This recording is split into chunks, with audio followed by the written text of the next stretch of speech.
Hi, Kenzie, and welcome to the podcast. Do you mind giving a brief description of who you are and what your background is? Hi, yes, this is my first podcast, so thank you so much for having me on.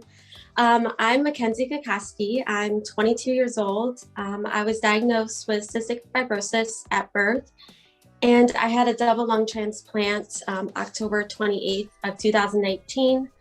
I'm a singer, a dancer, creative brain. I love doing YouTube, acting, TikTok, everything social media is all the things I've always loved to do.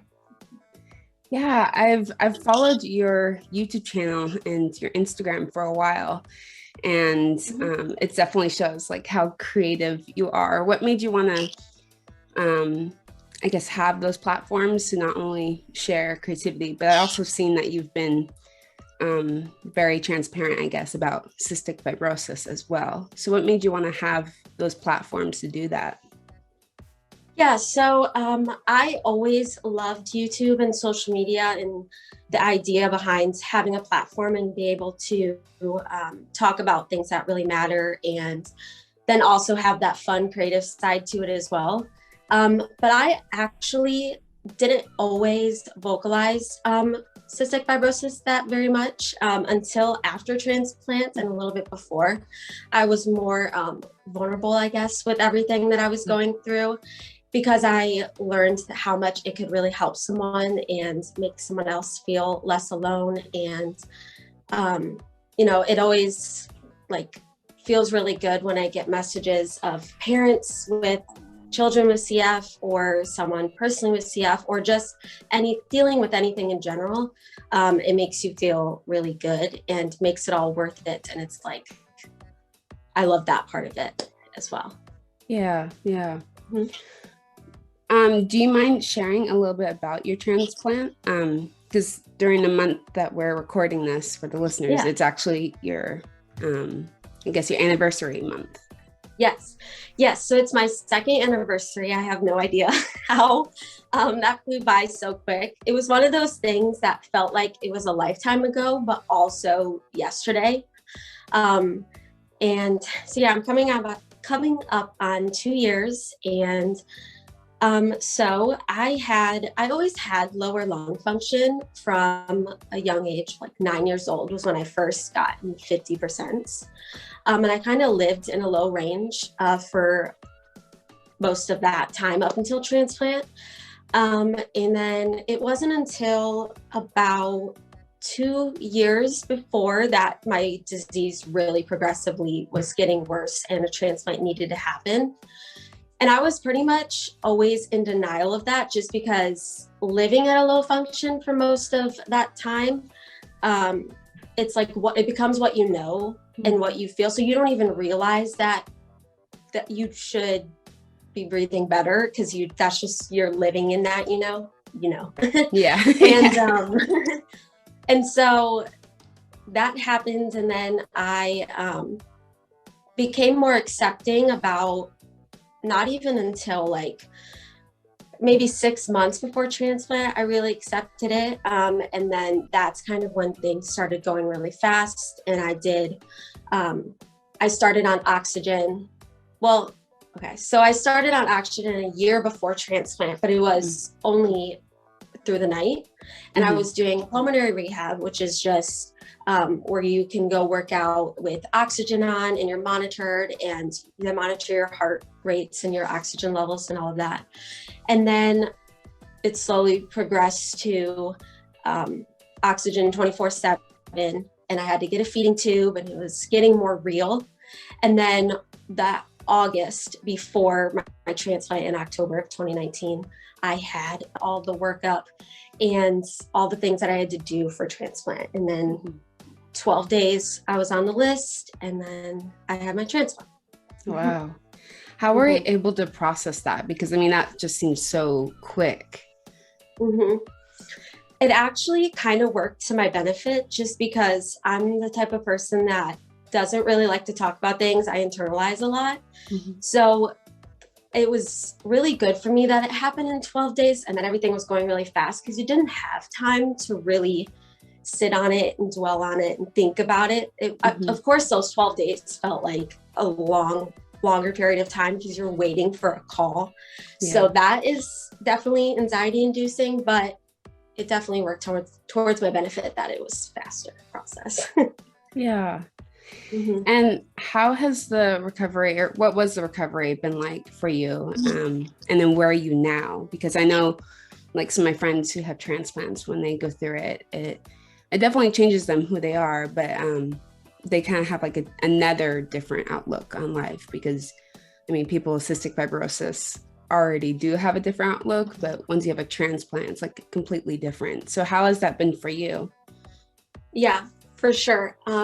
So the process after transplant, actually, I wouldn't say it wasn't a breeze by any means, but it definitely could have been a lot worse. I had a lot of support, and I really got through it pretty well for like the circumstance of what it was. But I did have a complication about 2 days after transplant. I was in the ICU and I was getting ready to go down to the step down unit. It's where you kind of recover in the 2-week period. And I had been getting blood drawn through the jugular vein, the catheter up here in the neck. And I had passed out and woke up, and it was a really quick, like I passed out and woke up, and I was telling everyone around me that my vision was pixely, and then it slowly went completely away for a day and a half. So it was completely gone, to the point where like my parents would ask me, what color am I wearing? And I would totally say a different color. Also, they would ask me the basic questions, kind of what they ask you for, what's that called? Concussion. Sorry. They asked me for a concussion. And so they just say like, what's the year? Where are you at? And I was really confused. I said it was like 2009. It was really, I vividly remember this. And then that's when they knew something was definitely wrong. And there was something wrong within, my brain. So I was taken down to MRI, and I had, on the way down, it was like such an awful experience, because you can't see, and also you're moving. So if when you can't see, you're really nauseous. And so that happened. And then they said that what was happening was my meds were at such a high level, the tacrolimus, the anti-rejection med, mixed with another medication. The levels in my body were to a toxic level, and it was having my brain swell on my optic nerve, and that's what took away my vision. Wow. So then once they figured that out, thankfully it reversed itself on Halloween night of 2019. And then so that after that, it was pretty much just uphill from there, and it was really great. And then I went home after 2 weeks. And it was weird because I was like dancing at like 3.5 weeks out. I remember I was home and my mom was like, you need to slow down, because I don't know, you feel good because you're like, what is this life I have now? Like I can breathe. Like it's a weird sensation, and you don't realize how much you couldn't breathe until you can. It's a weird, surreal experience. And then now I'm doing dancing more and doing singing, acting, all the things that I couldn't do prior to transplant, because there was just no possible way, because I couldn't even walk to like the bathroom without being winded. So yeah. How has this been for you of honoring your donor? Because I know that a lot of transplant recipients do their best to honor their donor afterwards. Yeah. I always want to make sure that I am really grateful and always show gratitude towards that, just because that is like the sole purpose why I'm here. And I never want to forget that. And I also like want to make them proud of the life that they've given me, and doing things that I always said I wanted to do, like my dreams, and really having goals and conquering them, because I think I owe it to myself and to them. Like, this is what you've given me. And Yeah. So speaking of singing career and acting and dancing, do you mind talking more about that? Because you released a song earlier this year, a couple months ago at least, and you're working on another one right now as well, Yeah. right? Yes. How's that been? Really good. I've always I come from a musical family, so I've sang ever since I was little. And my brother-in-law has a studio because he's also a singer, so I record my songs in there. And it's been really fun. I loved the feeling of releasing a song and people getting exciting about it. Just Yeah. fulfilling that little dream of mine is cool. And taking that to different levels, like with this next song is actually about transplant, which I can say because I think it's going to come out after or before this, I mean. So yeah, so I'm excited to, I have that mostly written. I want it to be kind of like a letter to my younger self, and then myself before transplant, and then my donor. So it's kind of like a letter, but in a song. That's So I'm beautiful. excited about that. Yeah. Thank you. What are your goals with performing? Is that something you want to like continue to pursue and have that be your career? Yes. So not only just singing, but all of it together. I've always, like, ever since I was a little girl, I always was performing. We had karaoke machine down in the basement when I was younger, and I would be down there for hours. I thought I was Hannah Montana. I always loved that. And like before transplant, maybe like for pretty much after I got out of high school is when my disease really progressed downhill, and all those dreams that I kind of dreamt since I was a little girl were just going out the window. And I didn't like to think about them or think about the future really because it was unknown. So I didn't plan anything anymore. So now that I'm able to, it's like on 100 and I want to like do everything. Yeah. It's crazy. Like once you are able to do like a lot of things that you weren't able to do before, it's just like it kind of rocks your world a little bit because you're just like, wow, like I can do this now. Yeah. Because like I'm And I'm on Trikafta and yeah. that's been like a total game changer. And I also sing, and lately I've been kind of rediscovering my voice because I didn't realize how much I had to like overcompensate for things before Trikafta. And then now it's just like, oh, okay. So it's That's pretty crazy awesome. to experience that. Yeah, thank you. Yeah. My sister is also on track after my older sister. Oh, And that's right. Yeah. it is weird the similarities between because her and I have like polar opposite CFs, whereas mine resonated in my lungs and hers was more digestive. Hmm. So, but it's weird because we, at the same time I was getting my transplant, she took her first dose of Trikafta in my hospital room when I was recovering. So it was like both of our CFs were changing in Yeah, 2020. that's Like crazy. we didn't cough as much anymore. We both like gained weight, and all the things were happening at the same time. So it was like our whole life, our CF was different, and now it's more similar. It's like weird. That's crazy. How has it Mhm. been having a sister with CF? Speaking of your sister. Um, the best.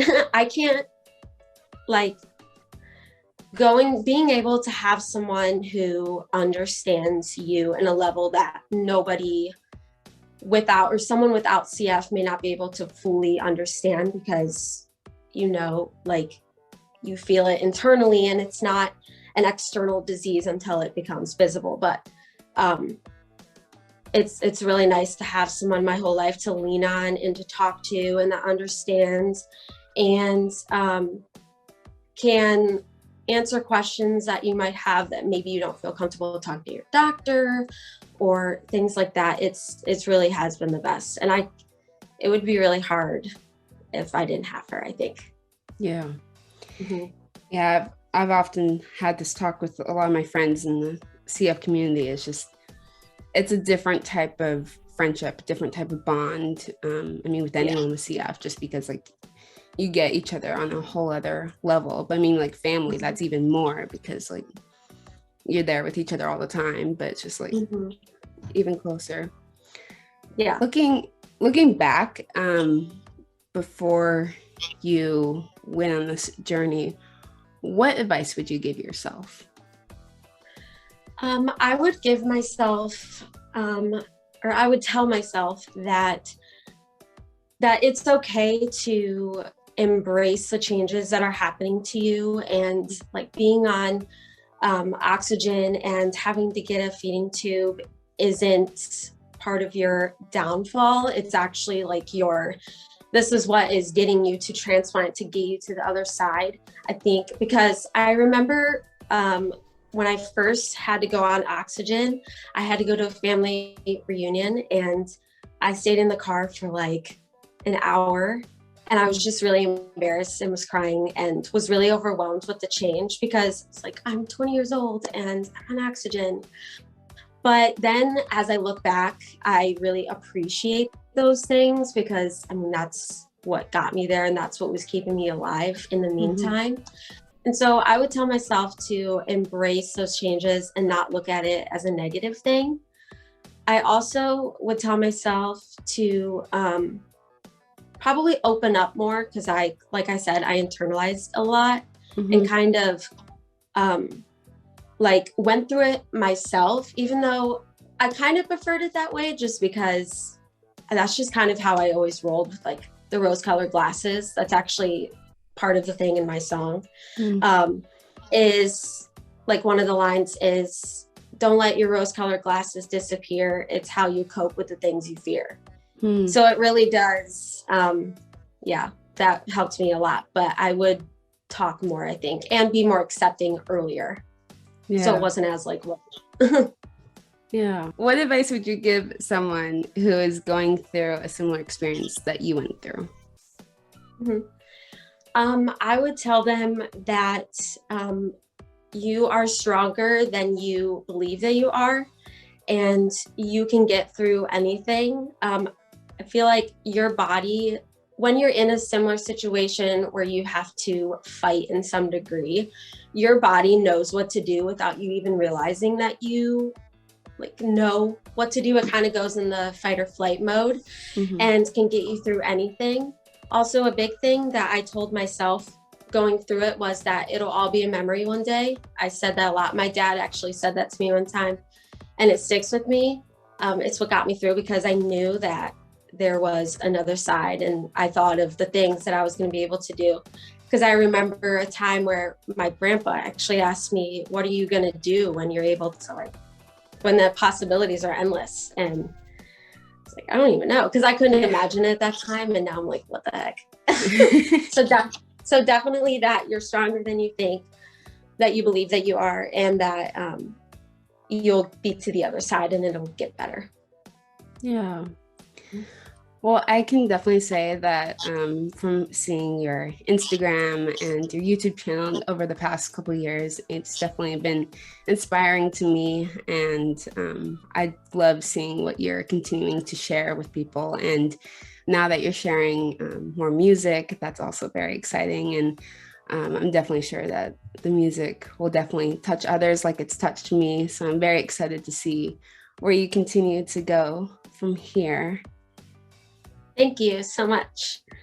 I yeah, I want to, I'm not sure where I want to go yet, but I was in between Los Angeles and Nashville, Tennessee. My sister lives in Nashville, and Oh, I've been no. there so many times. So, and Yeah, it's like the music capital, you know. it is. And then LA is like the entertainment capital, so it's like a mix of both. But and then I want to grow my YouTube channel, and that's the main thing, is YouTube and Instagram, just so I can have that platform and do the things that I've always loved to do. So thank you. Yeah, definitely. Thank you so much for being on today's podcast. Yeah, It's thank definitely you for been an having me. honor to talk with you. Thank you. You too. This was fun. Can you hear me okay? Yes. Okay. Sorry, my insulin pump decided to That's send off okay. an alarm. CF stuff. Did that work? Oh, wait, now I can't hear you. Oh, wait, I can hear you now. Okay, I can Okay. hear you now.